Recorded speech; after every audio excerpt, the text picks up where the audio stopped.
I have many more questions, but I want to give the opportunity to our studio audience here. So, are there comments or questions?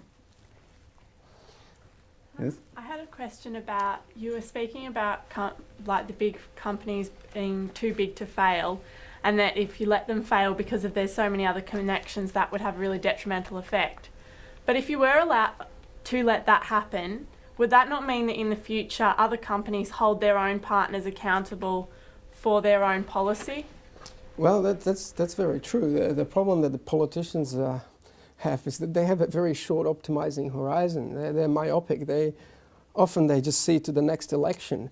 And so the benefits of this would be kind of long-term, whereas the short-term cost of lots of people losing jobs and maybe savings and so on wouldn't carry now. And that's something that really discourages the politicians from taking action and doing it. And the other thing is that they, even if they have this intention, they cannot, this is something you cannot commit to. I mean, you can make all the announcements you want about never bailing out any institution, which is what happened in the case of the Maastricht Treaty. And when it comes, everyone knows that when it does happen, that's the timing consistency problem. You're going to renege on that promise, and you are going to go ahead with the bailing, precisely because of these short-term kind of considerations. So I agree with you, but it's very hard to institutionalize.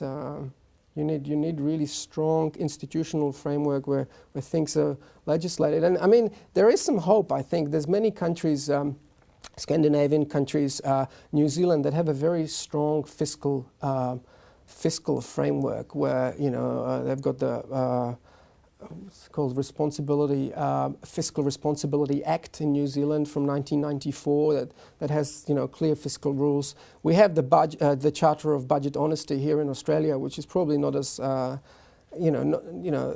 are some shortcomings compared to the New Zealand model, but there are good examples in the world where in which direction we could be heading. But clearly, the political realities are kind of going against this trend, and especially, I mean, what we've just seen in Portugal. So that will be. There is no government at the moment. Well, that too. But I mean, it just the biggest opposition you're facing is the thinking of the people who might have gotten used to some kind of lifestyle, and as well as the fact that the government is basically looking after them. The governments have been very successful over the past 50 years. They've grown, and they've created this image of them being responsible for the fate of people. So in the past, when you were unemployed, it was your problem, and you tried to do something about it. Now it's more like even if you listen to Obama's speeches, it seems like he's saying to the people, it's our problem. We're trying to fix it. You just wait and we'll help you. And again, that kind of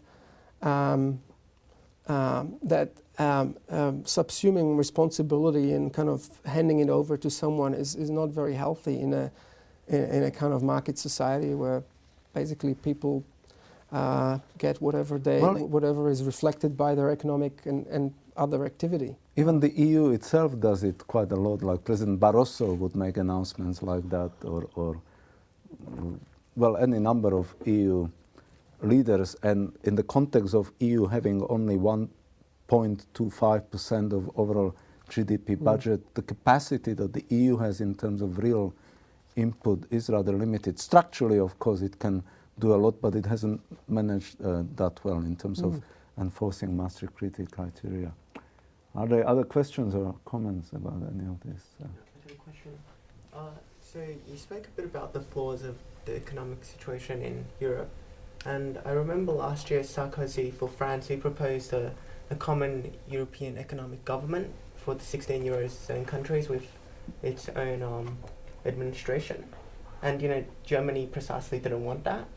So what would such a project look away in Europe if it was implemented?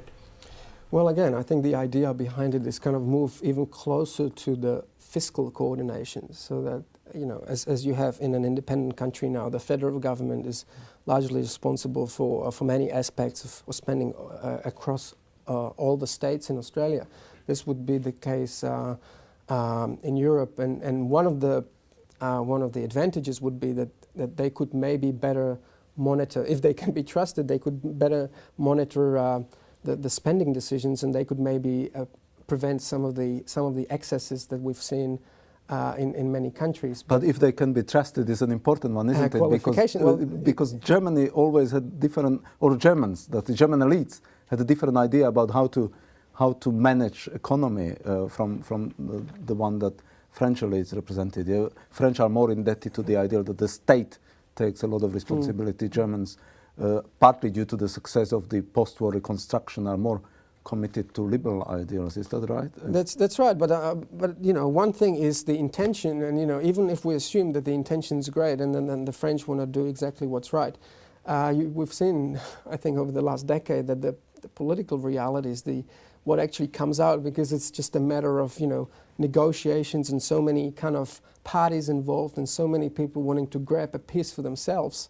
It's just often the final product is looks nothing like what the well-intentioned foundations were. So again, and the downside of this proposal is that you add yet another layer of bureaucrats onto what's already a relatively kind of a very complex, for the use of a better word, a bureaucratic institution that is something that many member countries dislike. This kind of interference in many. So you wouldn't advocate an economic government or economic governance for Europe? It's a difficult question. My preferred view would be to implement strong rules and enforceable rules where they would have a clear punishment, clear guidelines, including those of kicking countries out of the Eurozone as well as the European Union if they do not comply. And I don't think we need another institution for this. But again, I'm not just throwing it off the table. It is something that should be seriously considered, because any option now should be considered on its economic merits. Other comments or questions? Yeah, Barbara? Another question. So, do you think that it would have been better to let Greece fail? Well, I try to not to make speculations, and there's just so many things that go into this equation. But overall, I think it eventually in one way or another it will happen, and obviously it's not going to be called letting them fail. It's not going to be called bankruptcy. It's going to be called debt restructuring or whatever. I'm sure they're going to come up with nice labels, but. The size and the extent of the problem is such that all these bailouts recently, they're just kind of pushing away the inevitable. Unless something magical happens and the Greek economy, revitalizes itself, and everyone who's been used to luxury, for little work, they kind of change their mind. All these sorts of cultural and historical things. In other words, unless Greece becomes German. No, I wouldn't go that far. I'm sure there's many virtues that the Greeks have over Germans.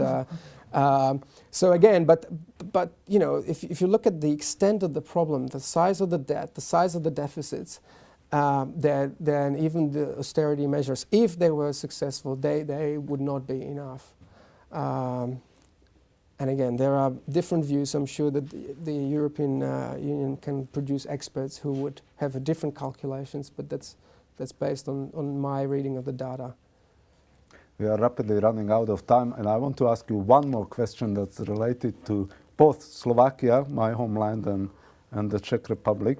Our mutual homeland is Czechoslovakia, and that is Slovakia entered the Eurozone on the 1st of January 2009, right? While the Czech Republic remained outside, and the Czechs tend to be more Eurosceptic or wary of this idea of an ever closer union. And of course, the Czech President Václav Klaus has been consistently one of the most eloquent critics of the project of European unity, and he would see himself vindicated in the current problems.